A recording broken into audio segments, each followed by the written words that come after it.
channel-channel Muslim yang hobi sekali menghujat iman Kristen. Kenapa kau tidak pernah kritis terhadap ajaranmu sendiri?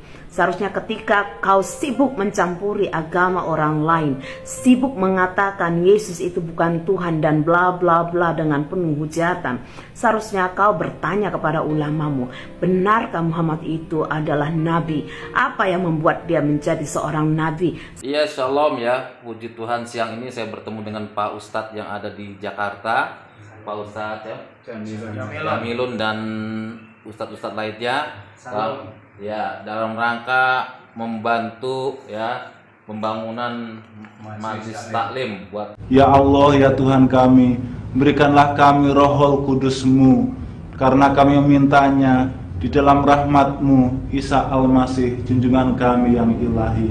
Bawa 30 Alkitab ke Padang. Ya, saya masuk ke pondok pesantren di Padang.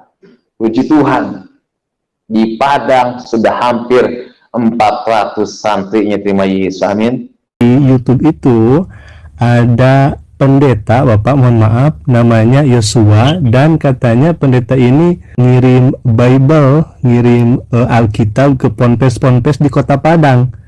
Dan misionaris ini mengklaim katanya sudah murtadkan 400 orang santri. Mohon maaf Bapak, apakah memang ini sudah diketahui oleh MUI di sana atau berita ini hoax begitu?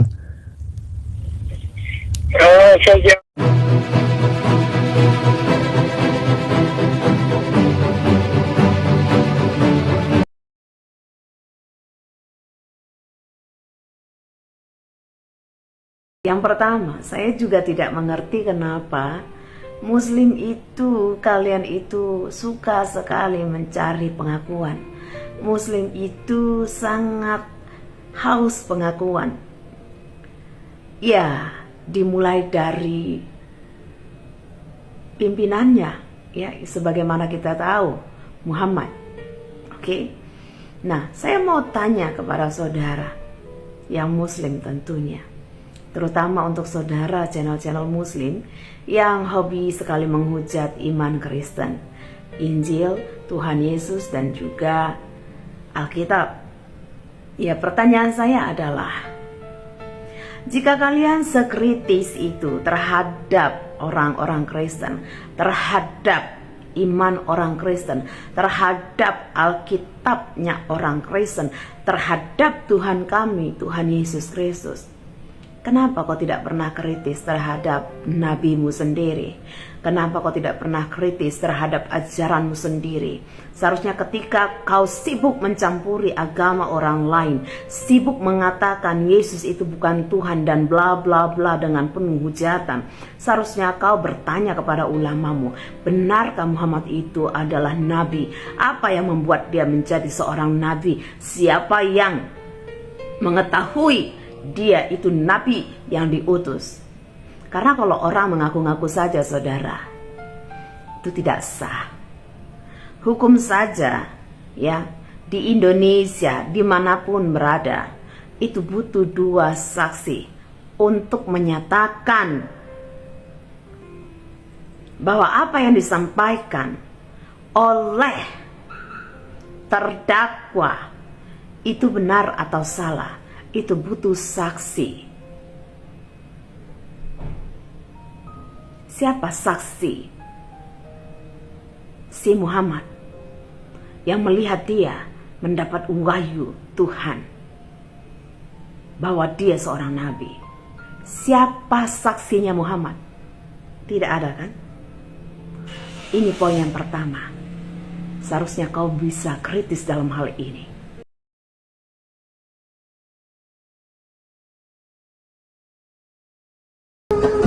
Silahkan duduk Pak, langsung saja. Waalaikumsalam.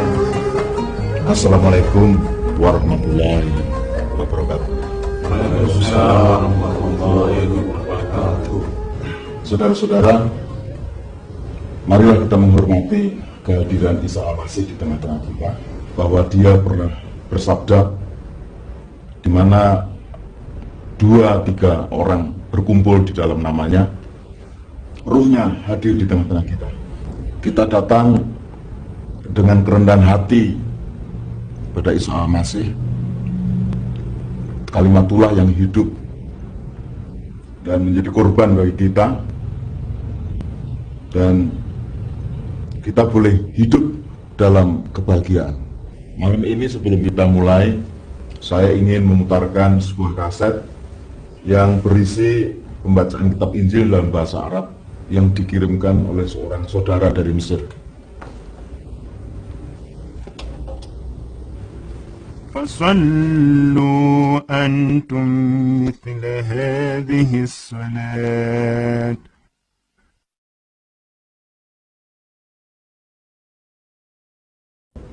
Ada yang bisa memberikan sesuatu tentang kebaikan Allah. Saya sungguh-sungguh menginginkan waktu-waktu seperti ini bersama saudara-saudara semua. Pekerjaan saya membuat saya mengunjungi 3 kota yang berbeda.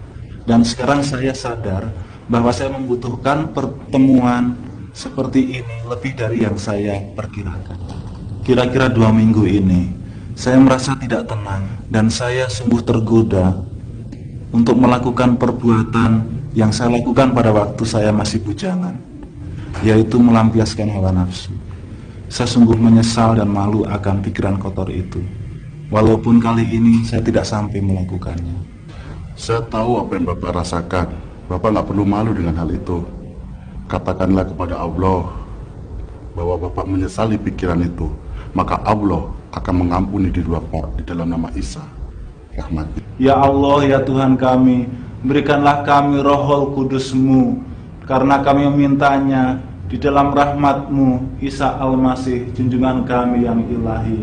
Amin ya Rabbal Alamin.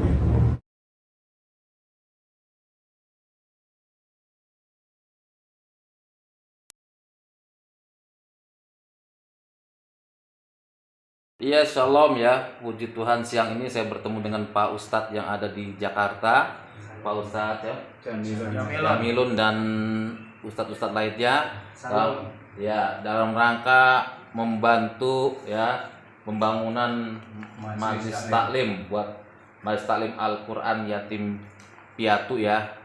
Memang dalam hal ini hadis Rasulullah juga berkata bahwa siapa orang yang merawat anak yatim nanti akan bersama dengan Rasulullah di surga. Amin. Karena Rasulullah cinta kepada anak yatim ya. Pak Ustadz ini membimbing anak-anak yatim ya, mengaji di sini ya, belajar ngaji. Dengan adanya pengajian, akhlak-akhlak anak yatim menjadi akhlak yang baik. Amin. Ya, kenapa? Karena siapa lagi yang membimbing mereka kalau bukan kita sebagai para ustadz ya. Saya sebagai hamba Tuhan, sebagai pendeta, saya bantu semampu saya untuk pembangunan Majelis Taklim ini, Majelis Taklim Al-Quran ya. Ya, itu saya bantu ini buat biaya semen sementara ya. Nanti entah hari Senin saya akan transfer ya, semampu saya. Ada nomor WA saya, tolong dicatat Pak ya. Oke. Itulah pertemuan saya dengan para ustadz yang ada di Pelumpang ya, Pelumpang Jakarta ya, bersama dengan Pendeta Yosua Muhammad Yasin dan ini Pak siapa? Pak Samuel Repi ya. Oke, salam jumpa. Haleluya. Amin.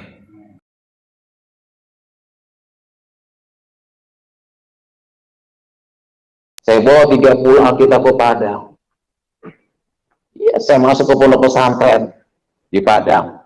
Puji Tuhan, di Padang sudah hampir 400 santrinya terima Yesus. Amin. Sudah hampir 400 santrinya terima Yesus. Amin.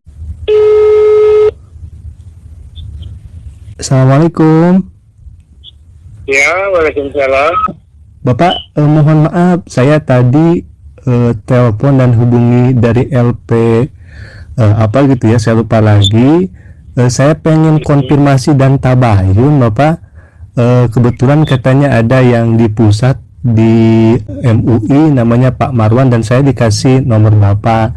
Saya pengen tabayun dan konfirmasi. Kebetulan saya dari ini media, dari channel YouTube Tasik Ngaji, pengen tabayun di YouTube itu ada pendeta, Bapak, mohon maaf, namanya Yosua, dan katanya pendeta ini ngirim Bible, ngirim Alkitab ke ponpes-ponpes di Kota Padang. Dan misionaris ini mengklaim katanya sudah murtadkan 400 orang santri.